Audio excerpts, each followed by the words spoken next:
Assalamualaikum warahmatullahi wabarakatuh. Alhamdulillahirabbil alamin wassalatu wassalamu ala asyrafil anbiya'i wal mursalin wa ala alihi wa sahbihi ajma'in. Asyhadu an la ilaha illallah wa asyhadu anna Muhammadan abduhu wa rasuluhu wa ba'd. Pemirsa PKS TV yang dimuliakan Allah Subhanahu wa taala. Tujuan akhir dari puasa yang dilaksanakan oleh orang-orang beriman atas dasar iman, atas dasar perhitungan adalah bagaimana akhirnya mendapat titel takwa. Sebagaimana dijelaskan oleh Allah Subhanahu wa taala dalam surah Al-Baqarah ayat 183, Allah berfirman, "Ya ayyuhalladzina amanu kutiba alaikumusiyam kama kutiba alal ladzina min qablikum la'allakum tattaqun." Adanya perintah untuk menjalankan puasa bagi orang-orang beriman adalah untuk menghadirkan jiwa-jiwa muttaqin, menghadirkan karakter takwa, menghadirkan rasa diawasi oleh Allah Subhanahu wa taala. Apakah ibadah yang lain tidak berujung dengan takwa? Ibadah yang lain juga berujung dengan takwa. Karena sesungguhnya takwa itu secara sederhana adalah semua amal baik, semua kesolehan, semua ketaatan yang itu akan menjadi amal pahala kita untuk menghadap Allah Subhanahu wa taala. Dan itu adalah modal untuk menghadap Allah Subhanahu wa taala. Sehingga dalam ayat yang lain Allah berfirman, "Wa tazawwadu fa inna khairaz zadi taqwa." Berbekalah, carilah bekal sebanyak mungkin di dunia ini untuk kehidupan akhirat. Dan kata Allah Subhanahu wa taala, takwa adalah bekal yang utama. Wa tazawwadu fa inna khairaz zadi taqwa. Berbekalah dan sebaik-baik bekal adalah takwa. Pemirsa PKS TV yang dimuliakan Allah Subhanahu wa taala. Bagaimana kita menerjemahkan makna takwa dalam bentuk kesolehan, ketaatan, kebaikan di dunia ini? Sebenarnya sangat bergantung kepada kondisi kita, sangat bergantung kepada kemampuan kita. Ada orang yang mungkin secara ekonomi dia tidak mampu. Dia dikategorikan miskin. Tidak mungkin dia berzakat. Tidak mungkin dia berinfak atau bersedekah. Maka bagaimana cara dia untuk menjadi orang yang bertakwa? Mungkin dengan sekedar menyebar senyuman kepada saudaranya, maka itu juga adalah ketakwaan. Kenapa? Karena senyum penuh kebahagiaan, menyenangkan hati orang lain, itu juga adalah sedekah, dan sedekah adalah indikasi ketakwaan. Rasulullah SAW dalam sebuah hadis mengatakan, "Tabassumu kali wajhi akhika sedekah." Senyummu kepada saudaramu juga adalah sedekah.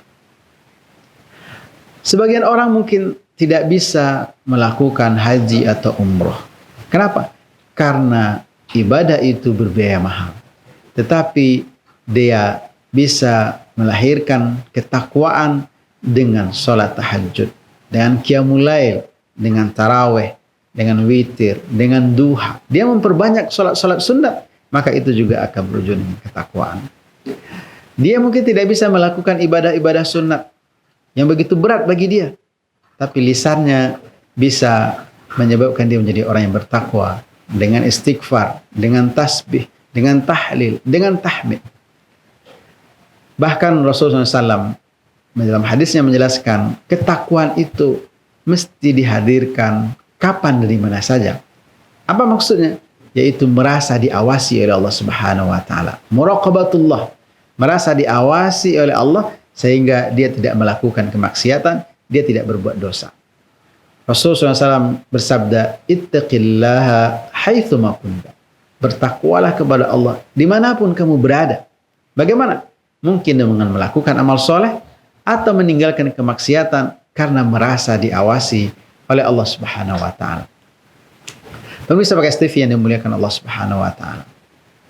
Ketakwaan itu juga nampak dalam karakter perilaku sehari-hari.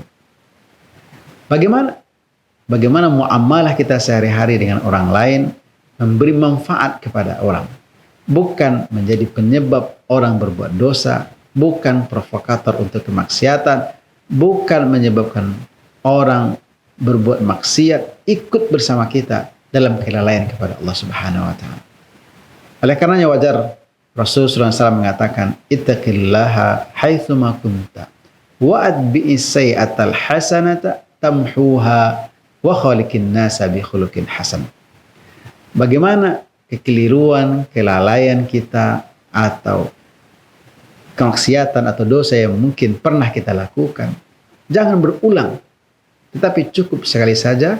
Setelah itu diiringi dengan kesolehan, dengan ketaatan. Lisan kita mengeluarkan kata-kata yang baik, nasihat. Perilaku kita, perbuatan kita adalah perbuatan yang terpuji. Maka ketika kita bermuamalah, berinteraksi dengan orang lain, orang merasa nyaman dengan keberadaan kita. Maka itu juga adalah ketakwaan. Artinya, ketakwaan itu bukan sekedar teori, tetapi ketakwaan itu nampak dalam pribadi kita sehari-hari. Dengan amal soleh, dengan ketaatan, dengan kebajikan, dengan perbuatan-perbuatan yang memberikan manfaat kepada orang lain, dengan muamalah interaksi kita dengan orang lain, orang merasa nyaman, orang merasa dapat kebahagiaan, maka itu juga adalah ketakwaan. Kita sebagai manusia biasa mungkin bisa meningkatkan ketakwaan dengan amal-amal soleh pribadi. Ketika kita menjadi pejabat, maka kita harus memastikan kekuasaan yang kita miliki, kita gunakan untuk kemaslahatan umat, untuk kemaslahatan orang banyak. Maka itu juga adalah indikasi ketakwaan kita kepada Allah Subhanahu wa Ta'ala. Bukan menyelewengkan kekuasaan, bukan menyalahgunakan kekuasaan, bukan menzolimi orang lain dengan pena atau dengan kekuasaan yang kita miliki. Kita sebagai pedagang juga bisa membuktikan ketakwaan kita kepada Allah Subhanahu wa Ta'ala dengan menjadi pedagang yang jujur, dengan menjadi pedagang yang ramah, yang santun kepada orang lain, maka itu pun juga insya Allah berbuah dengan ketakwaan. Maka menjadi orang yang bertakwa itu sesungguhnya tidak sulit, tetapi sesungguhnya membutuhkan kemauan kita untuk menghadirkan diri pribadi yang soleh, yang taat, sehingga pada akhirnya Allah memberikan titel takwa kepada kita, dan sekali lagi itu adalah bekal untuk menghadap Allah Subhanahu wa Ta'ala. Semoga kita bisa mengoptimalkan potensi yang kita miliki, sisa-sisa umur yang kita punya, kita maksimalkan untuk ketaatan kepada Allah, dan semua ketaatan itu insya Allah berbuah takwa, dan kita bahagia menghadap Allah Subhanahu wa Ta'ala. Billahi taufiq wal hidayah. Assalamualaikum warahmatullahi wabarakatuh.